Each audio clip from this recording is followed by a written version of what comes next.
Ги гледате вестите на Сител. Во студиото со вас Иван Кузмановски. Добар ден, ви благодарам што сте со нас. Ова се настаните кои го одбележа денот. 11 приведени во акцијата за сомнителни набавки на деривати покрај Капушевски и Јаховски и екс-директорот на ЕСМ Васко Ковачевски на листата осомничени за злоупотреба на службена положба и перење пари. Пратениците гласаат недоверба за членовите на Судскиот совет. Само Дамева се појави во собранието. Не дојдов да се правдам себе си. Не дојдов да се заштитам себе си, туку дојдов да застанам на страна на владење на правото. Оваа теза дека вие сте жртва и дека некој сака да ве напаѓа, не госпоѓо Дамева. СДСМ и ДУИ ја напуштија расправата. Европскиот фронт најави интерпелација и за уставните судии. Таравари се откажа од Ѓока Construction, бара помош за да се реши паркингот на Клинички. Сите кои што сакаат да дојдат и да ни кажат кое е најдоброто решение, каде што пациентите воопшто не би плаќали или би плаќале што поевтино. Опозицијата бара истрага и одговорност. Буџетот нема пари да субвенционира минималец од 500 евра. Власта и опозицијата меѓусебно се обвинуваат за работничките права. Американско-украински разговори за крај на војната. А во овие вести во живо информираме за акцијата за сомнителните набавки на деривати, но и за собраниската седница на која на дневен ред се интерпелациите за членовите на Судскиот совет. Останете со нас, почнуваме веднаш.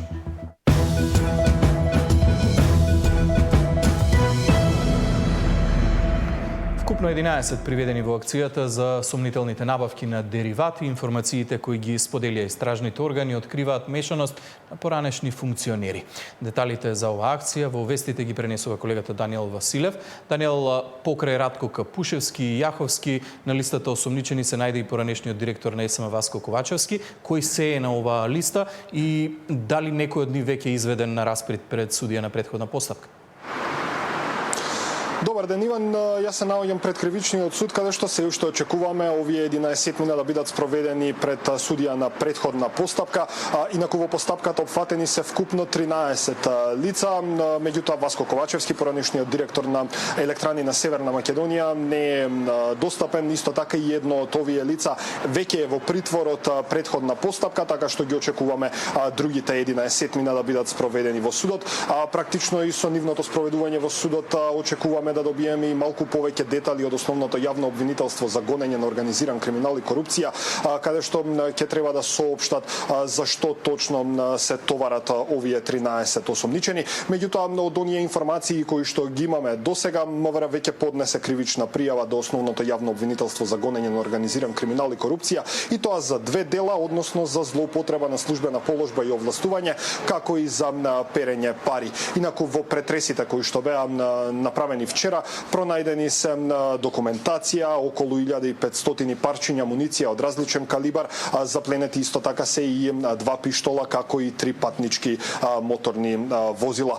Од според оние неофицијални информации кои што ги добивме уште вчера вечерта, оваа мрежа на приватни, односно на лица и на едно правно лице, практично се сомничат за набавка на мазут со сомнително потекло и квалитет, и за проневера на околу 10 милиарди денари, или преточено во евра тоа ќе биде некаде околу 160 милиони евра. Од Министерството за внатрешни работи испратија едно кратко соопштение и изјава, па во продолжение предлагам да ја слушнеме. Во рамки на акцијата лишени од слобода се 11 лица, едно лице е недостапно за органите на прогонот и едно е со мерка притвор. До сега од извршените претреси пронајдени и одземени се документација, 5 мобилни телефонски апарати, околу 1500 парчиња амуниција од различен калибар, 2 пиштоли и 3 патнички моторни возила. Од страна на Министерството за внатрешни работи до основното јавно обвинителство за гонење на организиран криминал, поднесена е кривична пријава за злоупотреба на службена положба и овластување и перење пари и други приноси од казниво дело против 13 физички и едно правно лице. Да, Даниел, се уште сме во очекување на информациите и деталите од јавното обвинителство кои што треба да дадат некако појасна слика за целиот овој случај. Меѓутоа, од она што досега го знаеме, генерално овие компании вршеле набавка на деривати за државни јавни предпријатија. Дали државата воопшто вршела проверка за тоа какви деривати се набавуваат? Иван, за сега немаме таква информација, меѓутоа најавите од Министерката за енергетика Сања Божиновска се дека во текот на оваа година ќе биде спроведена детална ревизија на работата на 3 енергетски институции и практично тука ќе се проверува за тоа каков мазут или какви деривати биле набавувани од страна на државните институции. Во продолжение имаме и краток дел од изјавата на Божиновска. Јас кога дојдов министер, значи тоа беше 24 јуни минатата година, кажав дека начекав катастрофа. Времето покажува дека тука има енормни злоупотреби. Значи тоа се зборува за милионски злоупотреби во енергетскиот сектор. Бев кај државниот ревизор, побарав државна ревизија за сите, значи области и за МЕПСО, и за ЕСМ, за ТЕЦ Неготино, тука и бирото за метеорологија, значи секаде каде што има индиции за злоупотреба. Што се однесува за мазутот, значи тука не се работи само за злоупотреба, тука се работи за нашиот живот, односно дишаме канцероген воздух и тоа е навистина нешто што мора да се одговара. Се надевам дека надлежните ќе завршат својата работа, односно дека обвинителството ќе работи како што треба.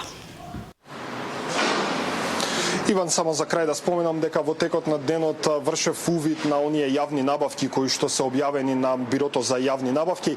Според нив компанијата на Радко Капушевски РКМ има само еден договор за набавка на мазут и тоа во вредност од околу 40 милиони евра, додека Пуцко Петрол има една од компаниите од која што државните институции најчесто набавуваат деривати, меѓутоа барем од она што успеав јас да го видам, ниту еден од тендерите не е за мазут, меѓутоа голем дел од институциите набавувале екстра лесно масло за гориво. Инаку од претходни медиумски истражувања Радко Капушевски беше оној таен набавувач на мазут во енергетската криза и практично преку него биле набавени, чинам дека некаде околу 180.000 тони мазут во вредност од некаде од 112 милиони евра. Ги очекуваме деталите од јавното обвинителство за да биде појасна целата ова ситуација. Секако очекуваме информации за распитот пред судија на претходна постапка. Многу повеќе детали во Централниот дневник. Ти благодарам за ова вклучување. Информациите дека е спречен систем за набавка на деривати со сомнителен квалитет во услови кога со години се гушиме во загаден воздух предизвика голем број реакции во јавноста. Истрагата ќе треба да ги открие деталите, а судот да одлучува по доказите. Сител денеска побара одговор од надлежните колку се опасни честичките од деривати со сомнителен квалитет и како тие влијаат на здравјето. Токму денеска беше објавен и извештајот на швајцарската компанија IQAir, кој покажува дека со години македонските граѓани се гушат во PM честички. Полош воздух од нас во регионот дишеле само жителите на Босна и Херцеговина. Од влошување на состојбата кај пациенти со респираторни заболувања, до рак, срцев и мозочен удар. Ова се последиците од штетните PM честички во загадениот воздух кој содржи сулфурни диоксиди и други тешки метали. Опасноста по здравието е директна преку дишењето, но и индиректно преку почвата и тоа што го јадеме поради загадување на животната средина, објаснува професорката Мирјана Димовска од Институтот за јавно здравје. Таа потенцира дека дури краткорочна изложеност може да наштети, особено на децата и повозрастните лица. Доколку детенцето или возрастниот човек заболуваат, имаат претходни коморбидитети, нивните симптоми ќе бидат уште по-страшни и почесто ќе се јавуваат отколку во нормални услови кога воздухот е незагаден. Така да ќе имаме влошување, да речеме, на честа појава на респираторни инфекции, честа појава влошување на постоечката обструктивна белодробна болест или хопсот така наречен, понатаму честа појава на астматични напади и така натаму, и тоа како што кажав и кај овие највулнерабилни, но и кај луѓе кои што претходно можеби немале такви проблеми. Поалармантна е долгорочната изложеност на загаден воздух, што е случај и во Македонија, а една од причините се и неквалитетните деривати. Освен децата и постарите, најзагрозени од последиците кои можат да бидат и фатални, ги чувствуваат и трудниците, работниците на отворено и социо-економски загрозените семејства. канцерогениот потенцијал на овие, особено на ПМ частичките и на тешките метали е огромен, што значи дека со сигурност при долгорочни изложености ќе доведат до зголемување на стапката на канцер, која што за жал, односно рак, која што за жал во нашата земја има тренд на пораст, особено во градот Скопје. Она што треба да се внимава е дека не се зголемува само ракот на белите дробови како резултат на изложеност на тешки метали присутни во воздухот, туку се зголемува и ракот на мокрачната бешика и некои други форми на рак исто така се поврзуваат со аерозагадувањето. Добро е познато дека ПМ частичките и тешките метали влијаат и на зголемување на стапката на кардиоваскуларни заболувања и цереброваскуларни заболувања. Според статистиката на ИЈА за годишно во Македонија, околу 4000 смртни случаи се припишуваат на аерозагадувањето. Иако последните години има тренд на намалување на штетните PM2,5 честички, сепак Македонија останува меѓу најзагадените држави во Европа. Пред нас е само Босна и Херцеговина. Александар Динев, Сител телевизија.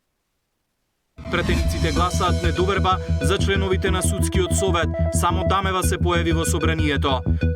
Не дојдов да се правдам себе си, не дојдов да се заштитам себе си, туку дојдов да застанам на страна на владење на правото. Оваа теза дека вие сте жртва и дека некој сака да ве напаѓа, не госпоѓо Дамева. СДСМ и ДУИ ја напуштија расправата. Европскиот фронт најави интерпелација и за уставните судии.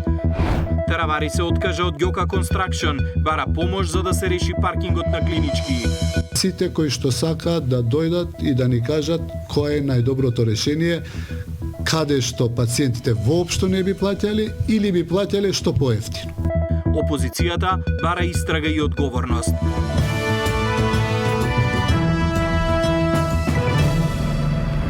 По 2 часа дебата и со 77 гласа за, пратениците изгласаа недоверба за поранешната председателка на Судскиот совет Весна Дамева. Таа беше прва на дневниот ред, по неа следуваше и Црвенковска.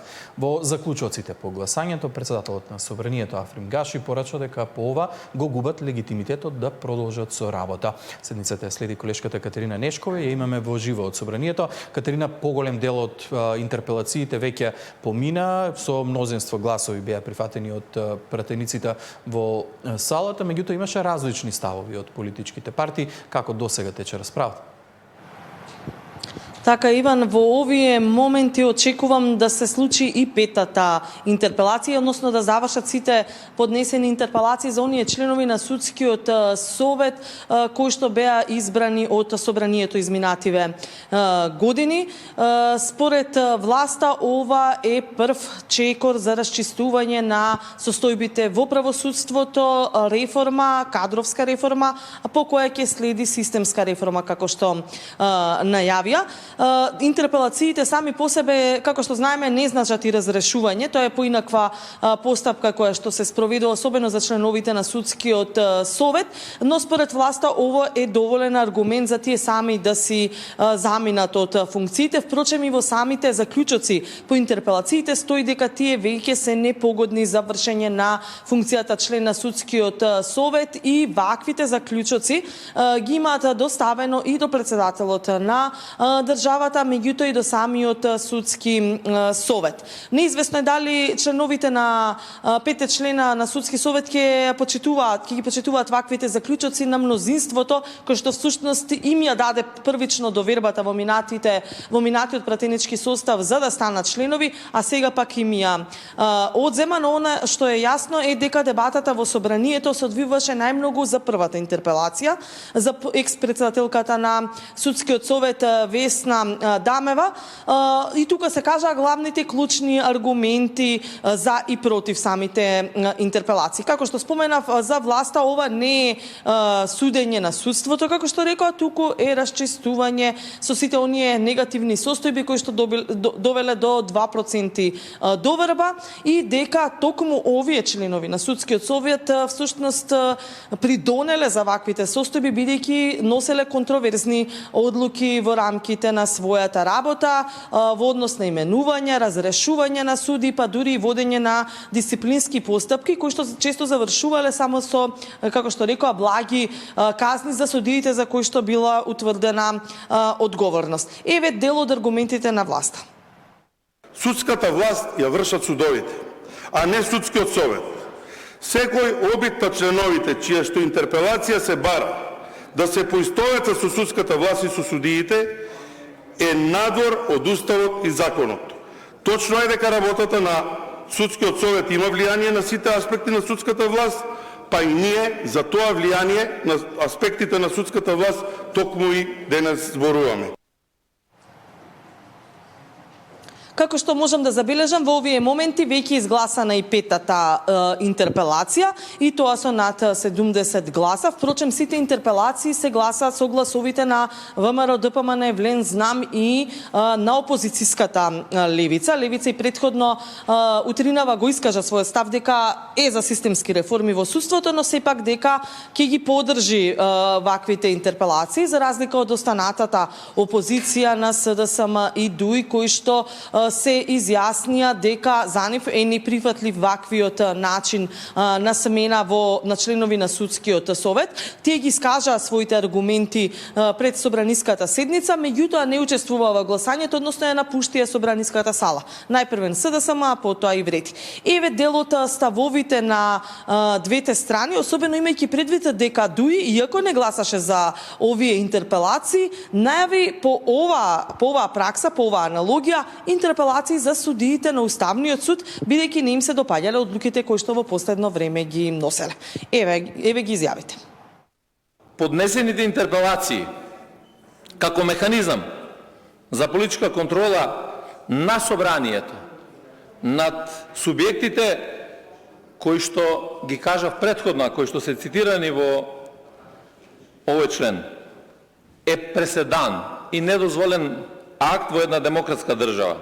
Тоа е упад во судство, која руши темелната вредност на уставниот поредок, на поделбата на државната власт, која што исто така е предвидена во членот 8 став 1 алинеја 4 од Уставот. И повреда на основното начело на еднаквост на членовите на судскиот совет, создавајќи дискриминација помеѓу членовите. Ако работите на овој начин, на притисоци, ќе бидеме должни да имаме интерпелација за сите тие што се избрани во ова собрание во текот на тие 365 дена и ќе почнеме од Уставниот суд. И сега набрзо ќе поднесеме интерпелација за судиите на Уставниот суд каде што се избрани во овој дом.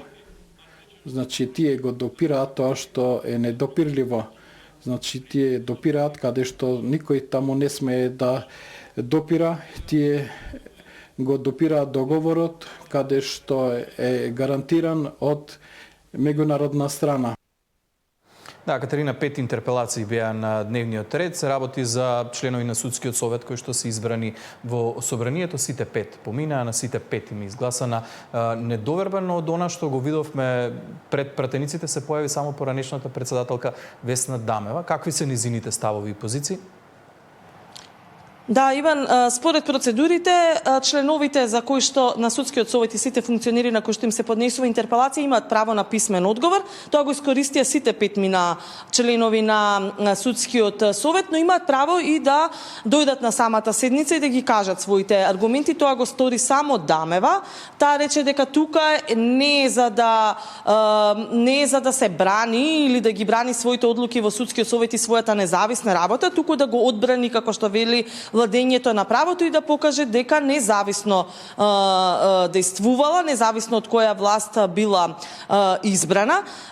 Но веднаш по незиниот одговор, од кој што траеше околу 20 минути, кој што беше прилично остар, посочувајќи на владеачкото мнозинство дека ги истрпела сите напади и лажни вести, како што рече за неа, таа си замина од собраниската сала. Во продолжение слушаме дел од незината аргументација. Во овој момент гордо стојам пред вас, очигледно за последен пат, бидејќи мојот мандат завршува за 9 месеци. И ова не случајно го напоменувам, туку да ви е познато и вам и на граѓаните дека не дојдов да се правдам себе си, не дојдов да се заштитам себе си, туку дојдов да застанам на страна на владење на правото, на страна на заштита на независноста и самостојноста на судската власт, да се спротивставам на селективната правда, на дискриминаторскиот однос и да укажам дека правната доктрина не познава колективна одговорност. Дојдов да застанам на страна на заштита на Уставот.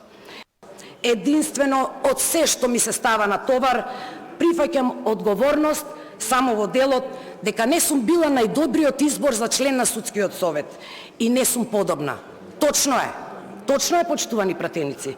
Не бев најдобриот избор за политички пазарења, ниту на одредени политичари од претходната власт, а не сум ниту на одредени политичари од оваа власт.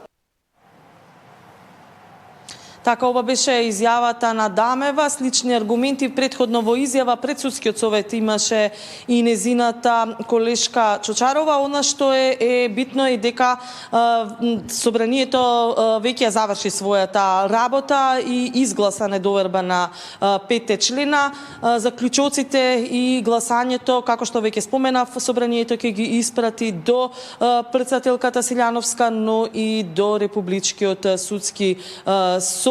Секако дека ова понатаму може да има импликации, односно ги очекуваме евентуално оставките на овие членови или пак евентуално тие да продолжат да работат и покрај изгласаната недоверба. Ќе ги следиме случувањата, Катерина Нешкова, благодарам за оваа информација. Додека пратениците дебатираа за интерпелациите, во Судскиот совет течеше редовна седница. Единствена која застана пред медиумите беше Тања Чочарова Илиевска, која оцени дека постапката во собранието е недозволен и противуставен акт. Сите останати кои беа на седницата одбија јавно да говорат за покренатите постапки за гласање недоверба. Зоран Јаневски беше на отворениот дел од оваа седница. Со вообичаено задоцнување од 10 минути членовите на судски седнаа во салата за седници. Од една страна избраните од судиите, на другата гласани во собранието, но на седницата ниту збор за интерпелациите. Зборуваа само по точките од дневниот ред. Непосредно пред почеток на собраниската седница, пауза за да излезе од салата побара Весна Дамева. Сакала лично пред пратениците да објасни зошто не се согласува со незината интерпелација. Двоумење имаше кај Милјазим Мустафа. Неговата интерпелација била последна, па дополнително ќе одлучил дали ќе оди во собранието. Нивната колешка Тања Чочарова Илиевска нема да оди на соочување со пратениците.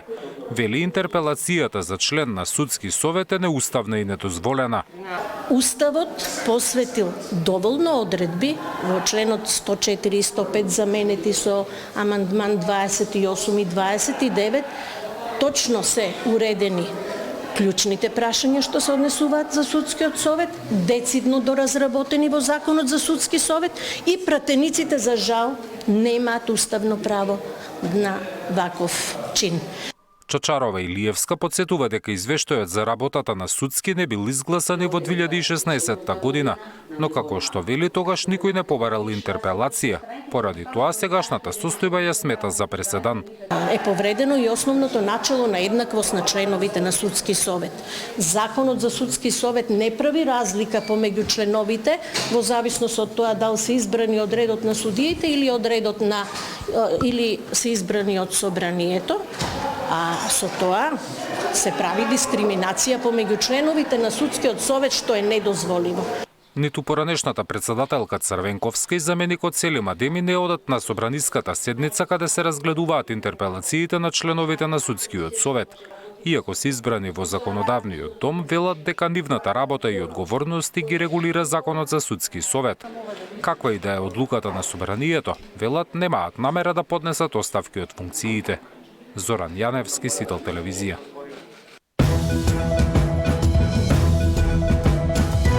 Дали е оправдана постапката за интерпелација на членовите на Судскиот совет и кои се очекуваните последици? Има ли законска повреда во работата на Коцевски и што значи професионално обвинителство? Се обидува ли власта да го реформира судството или да постави своји кадри? По тема на денот со адвокатот Никола Додевски.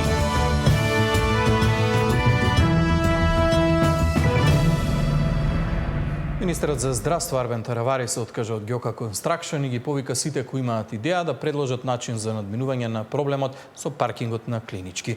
Останува можноста да се соработува со јавните предпријатија или да се бара решение преку заедничките служби. Од СДСМ пак побараа истрага за корупција и одговорност за случајот. пропадна бизнисот на ѓока од Албанија во следната деценија да стопанисува со паркингот на Клинички и речиси двојно да ја зголеми цената за паркирање. По бурните реакции во јавност, Арбен Таравари го поништи огласот и ќе бара ново решение за хаосот со барање на слободни паркинг места. Министерот за здравство има две опции: да им понуди на градски паркинг да продолжат и да изградат катни гаражи, или пак да се вклучат заеднички служби. За првиот човек во здравствениот систем имало многу шпекулации и невистини за тендерот кој веќе пропадна. И затоа, освен на јавни предпријатија, ќе ги отворел вратите во Министерството за сите што ќе понуделе соодветно решение. Тендерот најверојатно ќе го поништам, ти гледам дека има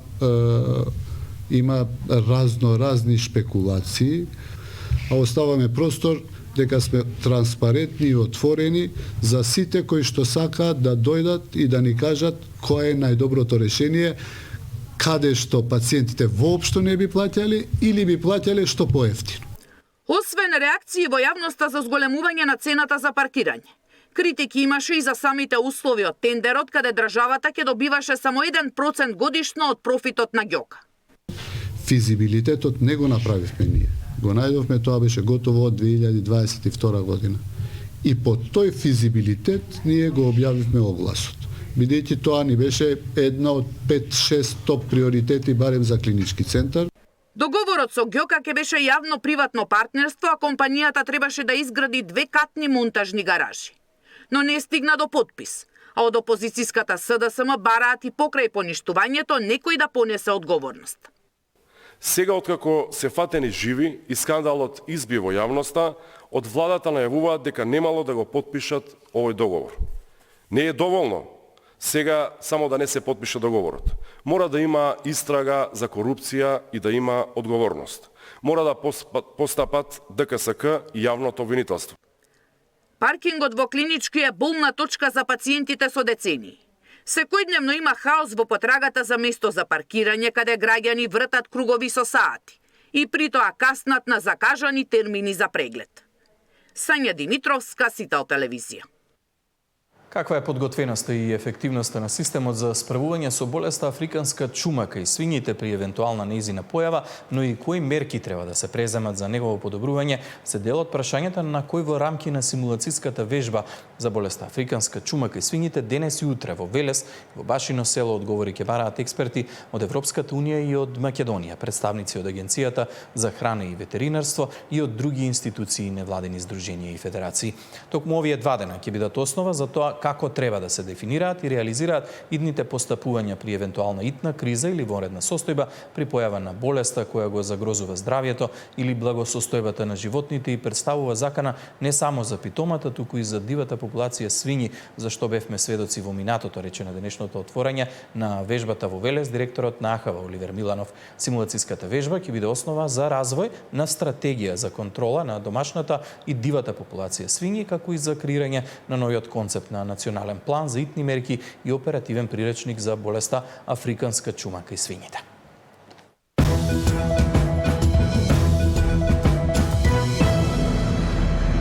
Осумдесет години под депортацијата на македонските евреи во Треблинка и се уште недоволно време за извинување од тогашните наредбодавачи. Бугарскиот амбасадор, иако се поклони пред спомен обележјето во Скопје, со оправдување дека нема дозвола од Бугарското министерство за надворешни работи, не одговори на прашањето.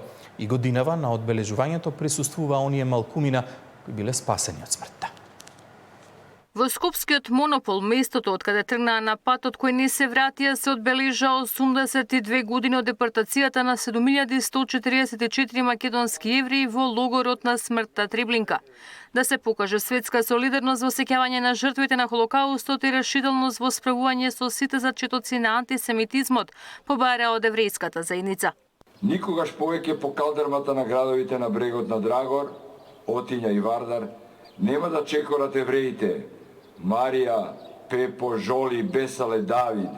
Хитлер конечно го решава еврејското прашање во Македонија преку своите фашистички сателити од Бугарија. Ова не е само ден на тага и сеќавање на страдањето на македонските евреи, туку и ден на предупредување во кој ние потврдуваме дека никогаш нема да дозволиме историјата да се повтори, порача премиерот Мицкоски. Наша врска денес, како и секој ден, е да зборуваме.